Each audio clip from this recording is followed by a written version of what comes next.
મોજે દરિયા ચેનલમાં તમામ ખોજી મિત્રોનું હૃદયથી સ્વાગત છે. મિત્ર ભાવે અગોચરની યાત્રામાં બની રહેવા ચેનલને સબસ્ક્રાઈબ, લાઈક અને સંબંધીઓને પણ શેર કરવા વિનંતી. મિત્રો, આગળના એપિસોડમાં એક સાહેબે કોમેન્ટમાં પૂછ્યું કે મનને સુધારવા શું કરવું.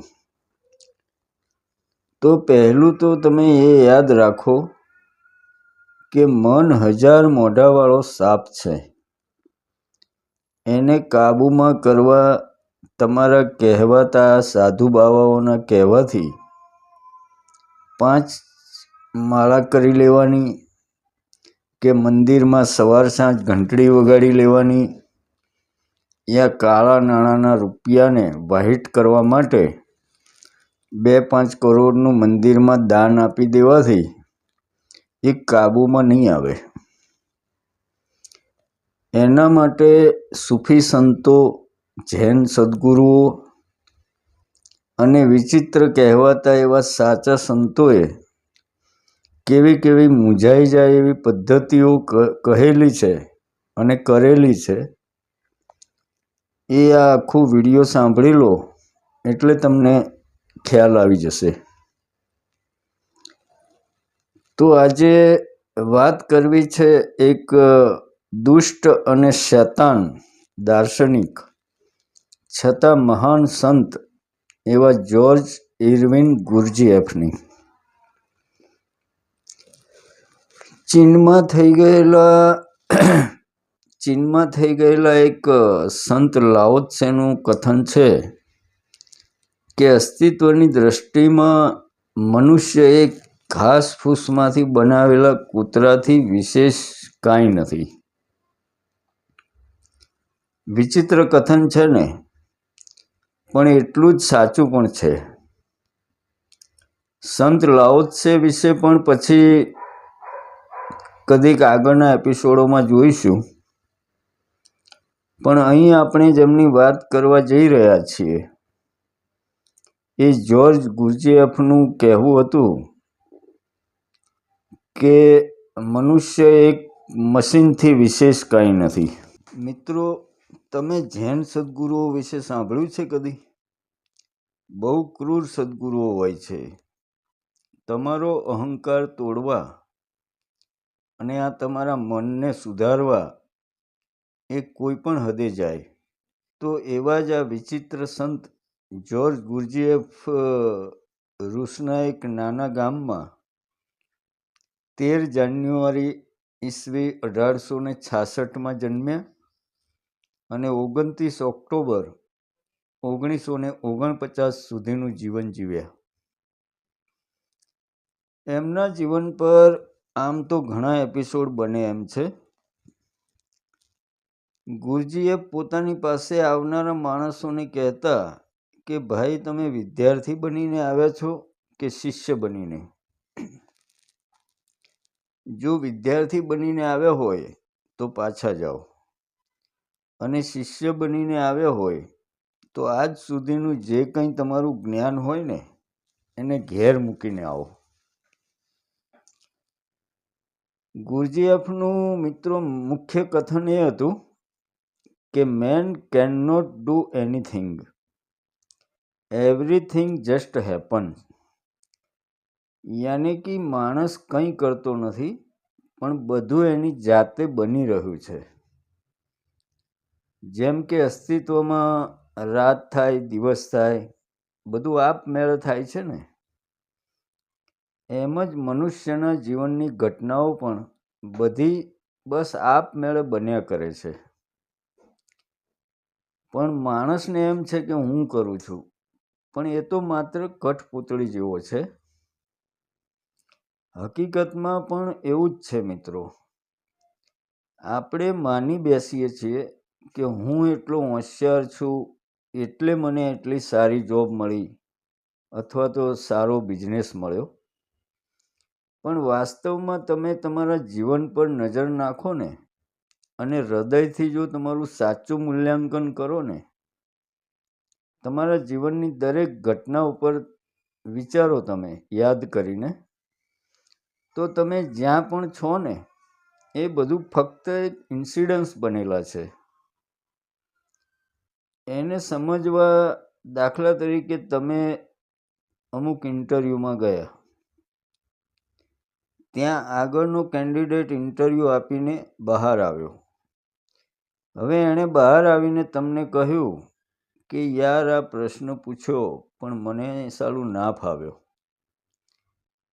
અને તમે એ વાંચી લીધો. હકીકતમાં તમને પણ નહોતો ફાવતો અને બીજો નંબર તમારો હતો. તમને પણ એ જ પ્રશ્ન પૂછવામાં આવ્યો અને તમારી જોબ લાગી ગઈ. હકીકતમાં તો જો તમે પહેલાં ગયા હોત ને તો તમે પણ ફેલ જ થયા હોત. એટલે જીવનની મોટા ભાગની ઘટનાઓ ઇન્સિડન્સ જ હોય છે. ફક્ત આપણે માર્કિંગ નથી કરતા. જીવનના એક એક સેકન્ડનું તમે માર્કિંગ કરવાનું ચાલુ કરો તો એ બાબત તમને સમજાઈ જશે. ગુરજીએફ કહેતા કે માણસ ઊંઘમાં જીવે છે, યાની યંત્રવત જીવે છે. એટલે એની ઊંઘ ભગાડવા એને ઝંઝોડી નાખવો પડે. એટલે ગુરજીએફ માણસોની આદતોને લિમિટ બહાર તોડવા કોશિશ કરતા. જેમ કે લંડનમાં કોઈ શહેરમાં એમનું પ્રવચન હોય તો એની જાહેરાત થતી કે ભાઈ આ જગ્યાએ અને ફલાણા હોલમાં અને આ ફલાણા સિટીમાં ગુરજીએફનું પ્રવચન છે. તો લોકો એમને સાંભળવા પડાપડી કરતા.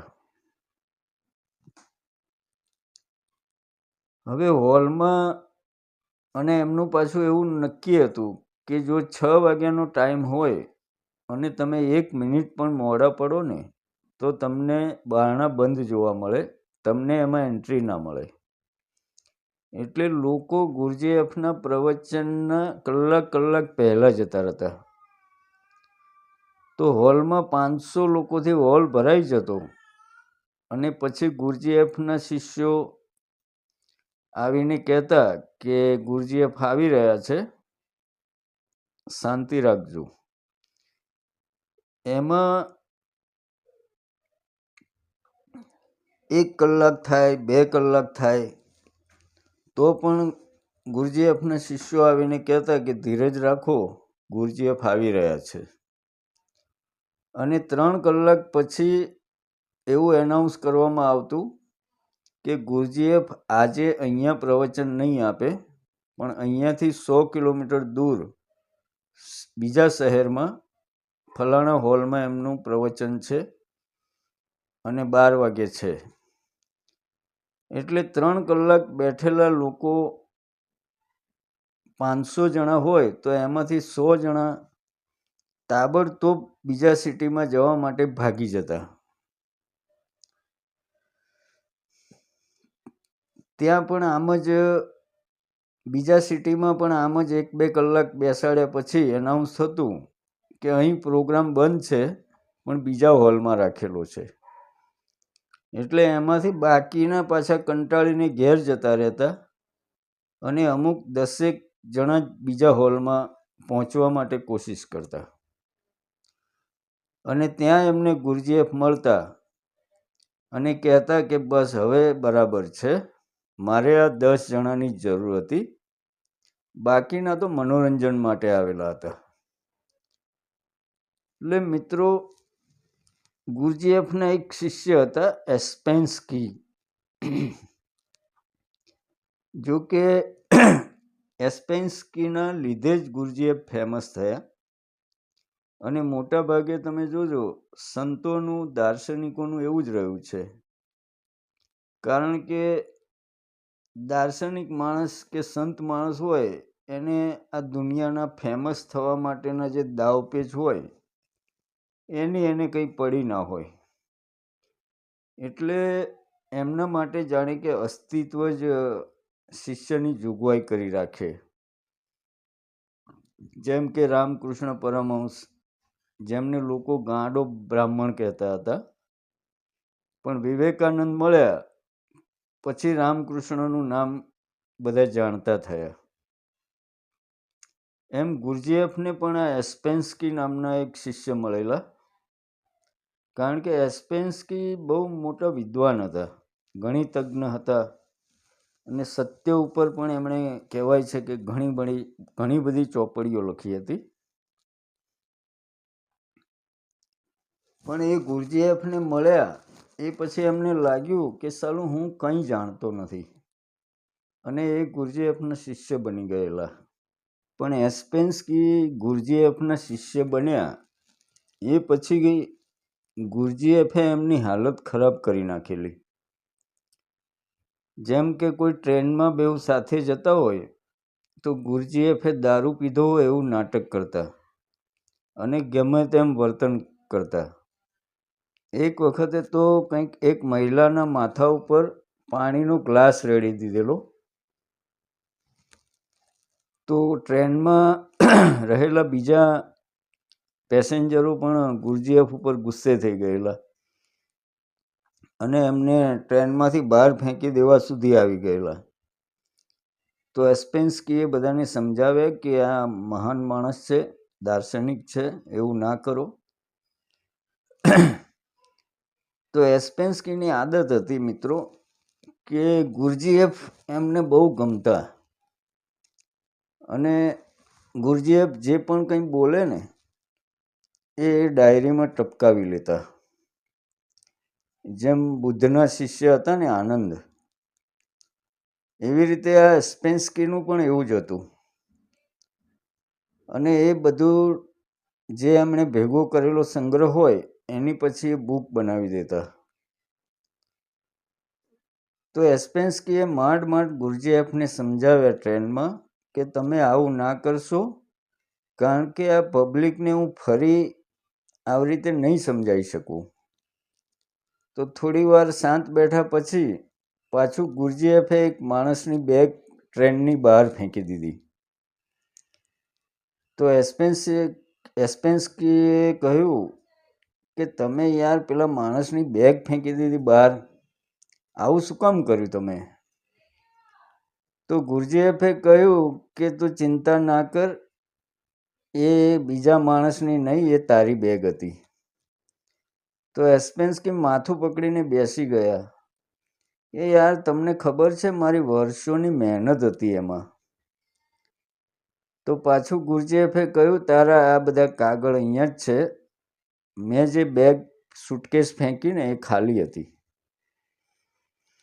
આવી હરકતો સહન કરીને એસ્પેન્સ્કી એમની સાથે રહેતા હતા. એક વખતનો પ્રસંગ છે કે જ્યારે રૂસમાં ક્રાંતિ ચરમસીમા ઉપર હતી અને પહેલું વિશ્વયુદ્ધ થવાની તૈયારી હતી, ત્યારે ગુરજીએફ રૂસના કોઈ નાના ગામડામાં હતા અને એસ્પેન્સ્કી ઇંગ્લેન્ડમાં હતા. તો ગુરજીએફે એસ્પેન્સ્કીને તાર કરીને કહ્યું કે જલ્દી આવી જા, મારે કામ છે. તો એસ્પેન્સ્કીનું તો કેવું કે ગુરજીએફે કહ્યું એટલે પથ્થર કી લકીર. તો પ્રથમ વિશ્વયુદ્ધની તૈયારી હતી ને એટલે સફર કરવી પણ મુશ્કેલ હતી. છતાં પણ ગુરજીએફ ઘેરથી નીકળી ગયા રૂસ પહોંચવા માટે, અને યુરોપનો પ્રવાસ ખેડીને માંડ ગુરજીએફની પાસે પહોંચ્યા. તો જેવા એ ગુરજીએફને મળ્યા તો ગુરજીએફે કહ્યું કે ઓહ આવી ગયો, કાંઈ નહીં, હવે પાછો જતો રહે, મારે કંઈ કામ હતું નહીં. તો એ દિવસે એસ્પેન્સ્કી બહુ ગુસ્સે થઈ ગયા અને ગુરજીએફને હંમેશા માટેને છોડીને ચાલ્યા ગયા. એટલું જ નહીં, એમણે પછી ગુરજીએફની નિંદા કરતી એક પુસ્તક પણ લખી નાખી. એ દિવસ પછી ગુરજીએફે કહેલું કે એસ્પેન્સ્કી પાગલ માણસ છે. એ જો આ વખતે પાછો જતો રહ્યો હોત ને તો એ સત્યની બહુ નજીક હતો અને એ જ્ઞાનને ઉપલબ્ધ થઈ ગયો હોત. પણ મિત્રો, એ દિવસ પછી એસ્પેન્સ્કીએ જેટલી પણ જેના જીવનમાં બુકો લખીને એ બધી જ બુકોના શરૂઆતના પેજ ઉપર લખ્યું છે કે મારા મહાન ગુરુ ગુરજીએફને સમર્પિત. એટલે આપણે આગળના એપિસોડમાં પણ કહ્યું છે ને કે જોખવાના કાટલા લઈને ના ફરો. આવા કોઈ સાચા સંતો હશે ને એ તમારા જોખવાના કાટલામાં તમે જોખી નહીં શકો એમને. ગુરજીએફના જીવનનો એક બીજો પ્રસંગ જોઈએ તો એક મહિલા એસ્પેન્સ્કીને બહુ માનતી હતી. પણ એસ્પેન્સ્કીએ કહ્યું કે તું ગુરજીએફ પાસે જા અને થોડી ટ્રેનિંગ લે. તો એ મહિલા ગુરજીએફ પાસે ગઈ તો ખરી, પણ થોડા દિવસમાં એ પાછી આવી ગઈ. અને એ મહિલાએ એસ્પેન્સ્કીને આવીને એવું કહ્યું કે ગુરજીએફ એક શૈતાન છે, ક્રૂર છે, મહાન હશે તમારી નજરમાં, પણ મને તો એ એક દુષ્ટ શૈતાન જ લાગ્યા. કારણ કે ગુરજીએફ પાસે જે પણ આવતા ને એ બધા સુખી અને સંપન્ન માણસો હતા. પણ ગુરજીએફનું કેવું હતું, એમને પાવડા કોદાળી લઈ અને કહી દેતા કે ભાઈ અહીંયા આ મોટી ખાઈ ખોદવાની છે, સવારથી તમે લાગી જાઓ, સાંજ સુધીમાં આ ખાઈ પૂરી થઈ જવી જોઈએ. માણસો આખો દિવસ એ ખોદવા મહેનત કરતા, થાકીને લોથપોથ થઈ જતા. પણ સાંજે ગુરજીએફ આવતા અને કહેતા કે હજી થોડું ખોદી નાખો અને પછી એ ખાઈને પૂરીને ઘેર જતા રહેજો. તમે વિચારો માણસની શું હાલત થાય. માણસો ગુસ્સેથી ભરાઈ જતા કે યાર આ કેવો ગાંડો માણસ છે, તો ખાઈ ખોદાવી શું કરવા. પણ મિત્રો, ગુરજીએફનું એટલું હતું કે માણસો એવું સમજતા કે ગુરજીએફ કંઈ પણ કામ આપે ને તો એની પાછળ કંઈક રહસ્ય હોય. એટલે આગળના વિડીયોમાં એક સાહેબે કોમેન્ટમાં જે લખ્યું હતું કે મનને સુધારવા શું કરવું, તો એમને જવાબ જો કે મળી જ ગયો હોવો જોઈએ. પણ છતાં તમે ના સમજ્યા હોય ને તો સાહેબ ગુરજીએફનું કહેવું હતું કે શરીર અને મનને તમે એટલું થકવી નાખો કે એની લિમિટ બહાર જતું રહે, એની લિમિટ બહાર થાકી જાય. અને શરીર તો કદાચ થાકી જશે પણ મન તમારું નહીં થાકે. એટલે શરીરની લિમિટ આવી જાય ને એ છતાં પણ એની પાસે ડબલ કામ લો. એટલે હવે મન થાકવા લાગશે. એટલે કે મનને કન્ફ્યુઝ કરી દો. હવે તમે વિચારો કે આખો દિવસ એક ખાઈ ખોદી હોય માણસે અને એના મનમાં એવું હોય કે ભાઈ કામ પૂરું થઈ જશે એટલે ગુરજીએફ કંઈક શાબાશી આપશે કે, પણ પાછું કોઈ આવીને એમ કહે કે કંઈ જરૂર હતી નહીં, ચાલો પાછી પૂરી દો એને. એટલે શરીરની લિમિટ તો આવી જ ગયેલી હતી, પણ છતાં પાછા હજી પૂરવાનું કામ બાકી હતું. એટલે શરીરની લિમિટની ઉપરનું કામ તમે સમજો. અને એ પાછું કોઈ પ્રયોજન વગર કે જેમાંથી કશું મળવાનું નથી. એટલે મનની લિમિટ બહારનું કામ થયું. એટલે આપોઆપ મનના પણ હોશકોશ ઉડી જાય. અને એ જ સેકન્ડ છે મિત્રો કે તમે સાક્ષાત્કાર, મોક્ષ, પરમાત્મા જે કહો એમાં તમે ઓતપ્રોત થઈ શકો. એક્સ્ટ્રીમ લિમિટ જેને કહેવાય ને, એક્સ્ટ્રીમ લિમિટની બહાર જતા રહો ને તમે ત્યાંથી અગોચરની યાત્રા ચાલુ થાય મિત્રો, કે જ્યાં તમારી બુદ્ધિ બેર મારી જાય.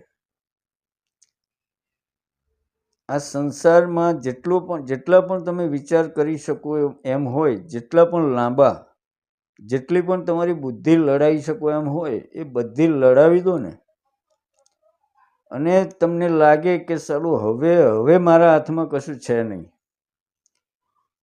ત્યાંથી અગોચરની યાત્રા ચાલુ થાય. તો મિત્રો, આવો અગોચરની આવી જ યાત્રા કરવા વિડીયોને સબસ્ક્રાઈબ, લાઈક અને સંબંધીઓને પણ શેર કરજો. અને હા, તમારા મૂંઝવતા કોઈ પણ પ્રશ્ન પૂછી શકો છો કોમેન્ટમાં, યા ફોન કરી પણ પૂછી શકો છો, કારણ કે આપણે સ્ક્રીન ઉપર નંબર આપીએ જ છીએ. તો મળીશું મિત્રો આવતા એપિસોડમાં મિત્ર ભાવે.